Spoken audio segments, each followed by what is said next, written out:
Yes, panawagan ng Diocese of Borongan na i-preserve at protektahan ang biodiversity ng isla ng Homonhon, a very historic island.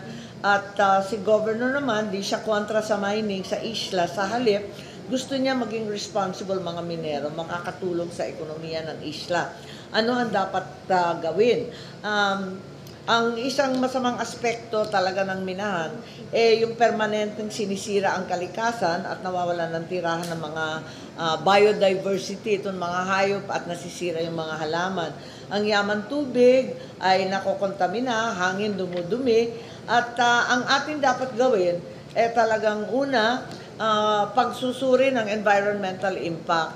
Because there really is such a thing as responsible mining. Meron naman responsible mining. Hindi ko alam kung ano yung specifics, kung kaya talagang gawin yan sa Homonhon. Hindi naman tayo anti-mining kasi maraming bundok kung saan, yan lang talaga ang magiging hanap buhay ng tao. Pero at the same time, kailangan magkaroon ng EIA, yung Environmental Impact Assessment. Meron rin tayo dapat pag-aralan versus that impact assessment, ano yung mga iba pang livelihood. Baka naman kung hilly area or mountainous area, pwede naman mag-upland farming which will be less destructive. And of course, paigtingin yung monitoring and enforcement. Ano ba talaga ang accountability ng kumpanya? At kapag umalis sila, responsibilidad nila ayusin, ibalik yung kalikasan. And ano yung epekto ng open pit mining, kung yan ang gagawin, makakasira talaga. So it has to be responsible and sustainable mining.